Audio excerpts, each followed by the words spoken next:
আজকের ভিডিওতে আলোচনা করব মোহনবাগানের আগামীকালের ম্যাচ এবং সেই ম্যাচে মোহনবাগানের ফার্স্ট 11 কীরকম হতে পারে। তার আগে আমি ক্ষমা চেয়ে নিচ্ছি, গতকালের ভিডিওতে একটা ভুল কথা বলেছিলাম। সেটা হচ্ছে শুভাশিসের সঙ্গে আশিক কুরুনিয়ানের একটা ডুয়েল হতে পারে। আমার কোনোভাবে ক্যালকুলেশনের গণ্ডগোল হয়ে গেছিলো যে দুজন তো একদিকে থাকবে না, তাই ডুয়েলটা শুভাশিসের সঙ্গে উইলিয়ামসের হবে এবং অভিষেক বা আমায়ের সঙ্গে আশিক কুরুনিয়ানের হবে। তো এটা নিয়েও ডিটেল আলোচনা করে নেবো আজকের এই ভিডিওতে।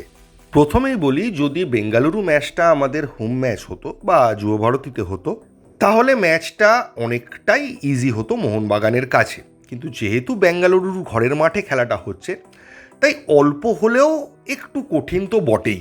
এবং তার মূল কারণ হচ্ছে সমর্থকরা যেভাবে 12th ম্যান হিসেবে মোহনবাগানকে সাপোর্ট করে যায়, সেই সাপোর্টটা মোহনবাগান পাবে না। এছাড়া মোহনবাগানের কিন্তু দুই প্লেয়ারের চোট রয়েছে, একজন হচ্ছে রবসন রবিনহো এবং আরেকজন হচ্ছে মেহতাব সিং। তবে মেহতাবের চোটটা খুবই সামান্য এবং সেটা মেহতাব খেলতে পারে বা না খেলতে পারে বিষয়টা নয়। বিষয়টা হচ্ছে লোবেরা তাকে কি ইউজ করবেন নাকি রেস্ট দেবেন, তার উপর ডিপেন্ড করছে। কারণ সামনে অনেকগুলো ইম্পর্ট্যান্ট ম্যাচ আছে এবং যতদূর খবর পেয়েছি রবসন রবিনহো কিন্তু টিমের সাথে যায়নি বা যাচ্ছে না, এই পর্যন্ত আমি খবর পেয়েছিলাম। ফাইনালি সে গেছে না যায়নি সেটা কিন্তু আমি জানতে পারিনি। তবে এই ম্যাচে রবসন রবিনহোর খেলার সম্ভাবনা নেই বললেই চলে। এবার অনেক জায়গায় প্রশ্ন এটাও উঠছে যে মোহনবাগান কেন আগামীকাল ম্যাচ আজকেই যাচ্ছে, একদিন আগে গেলে ওখানে একটু প্র্যাকটিস করে নিতে পারতো, ওখানকার আবহাওয়ার সঙ্গে মানিয়ে নিতে পারতো। তো এ বিষয়ে বলে রাখি, এবছরের যা সিচুয়েশান, অনেক টিমই কিন্তু অ্যাওয়ে ম্যাচে গিয়ে নতুন করে প্র্যাকটিস করার রিস্ক নিচ্ছে না। তারা যেটা করছে যে যতটা সম্ভব প্র্যাকটিস তারা এখানেই করে নিচ্ছে। ওখানে যে প্র্যাকটিস গ্রাউন্ড পাবে সেখানে হালকা একটু গা ঘামিয়ে হালকা একটু টাচ বা ফিজিক্যাল প্র্যাকটিস কিছু করে নিয়ে তারা ম্যাচটা খেলতে নামবে। সেই কারণেই ম্যাক্সিমাম টিম কিন্তু খুব আগে থেকে যাচ্ছে না। এবং আরও একটা বিষয় অবশ্যই আছে, সেটা ফিনান্সিয়াল বিষয়। কারণ আপনি যত বেশি দিন গিয়ে অ্যাওয়েতে থাকবেন অ্যাওয়ে ম্যাচের জন্য, তত বেশি আপনার কস্টিং বাড়বে, হোটেল খরচ বাড়বে। তো সেই দিকটাও কিছুটা হলে মাথায় রাখা হচ্ছে। এবার যদি ম্যাচে আসি, তাহলে আমার ধারণা মোহনবাগান কিন্তু একই রকমভাবে অ্যাটাকিং খেলা দিয়েই খেলাটা শুরু করবে এবং চেষ্টা এটাই থাকবে যে বেঙ্গালুরু কোনোভাবে কোনো কিছু রেজিস্ট করার আগেই মোহনবাগান দু একটা গোল পুড়ে খেলাটাকে নিজের ফরে নিয়ে চলে আসবে বা সেটার চেষ্টা করবে।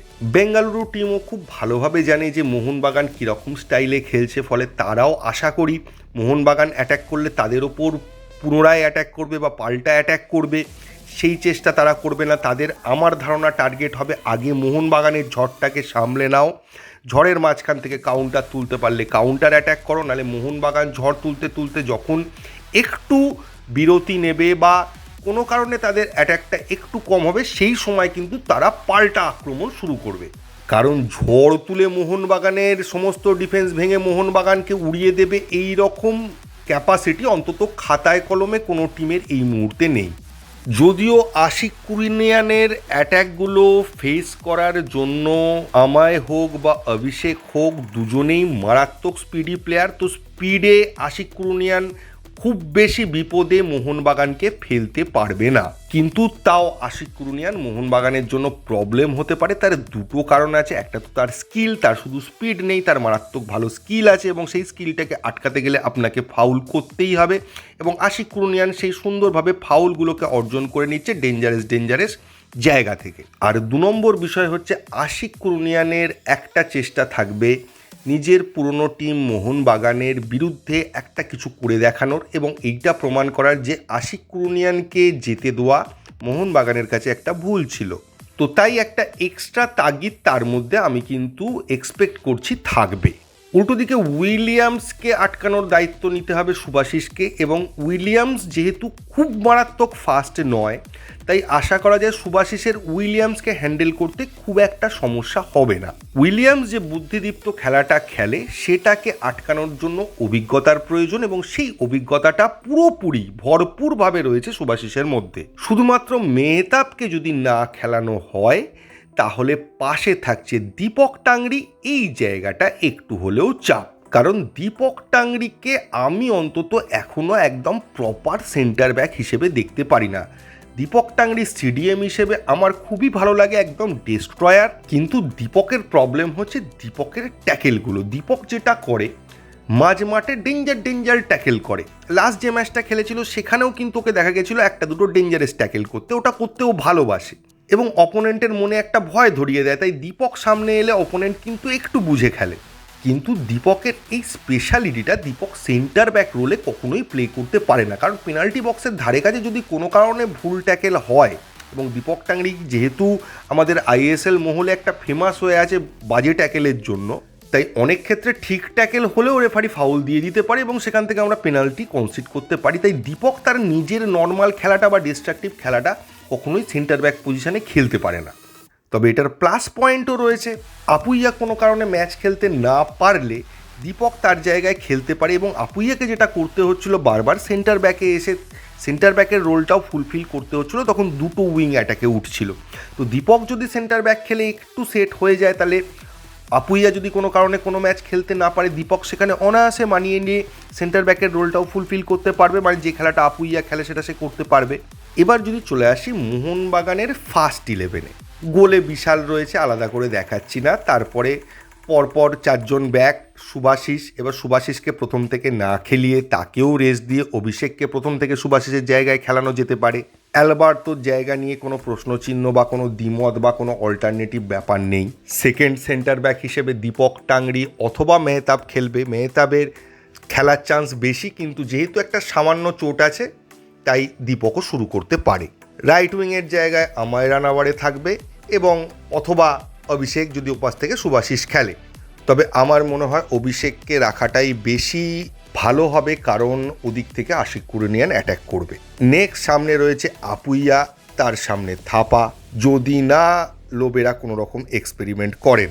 উইংয়ে একধারে লিস্টন, রাইট সাইডে অবশ্যই, এবং লেফট সাইডে সম্ভবত জেসন কামিন্সি খেলবে, এবং পেছন থেকে দিমিত্রি পেট্রাডস এবং সামনে জেমি ম্যাকলারেন।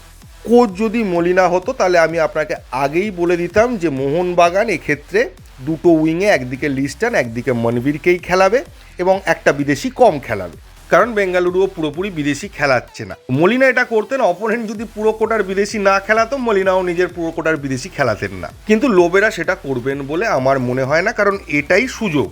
বেঙ্গালুরুর পুরো বিদেশি তারা খেলাচ্ছে না, আমরা পুরো বিদেশি খেলিয়ে পুরো ফায়দাটা তুলে নেবো, সেটার চেষ্টা করব।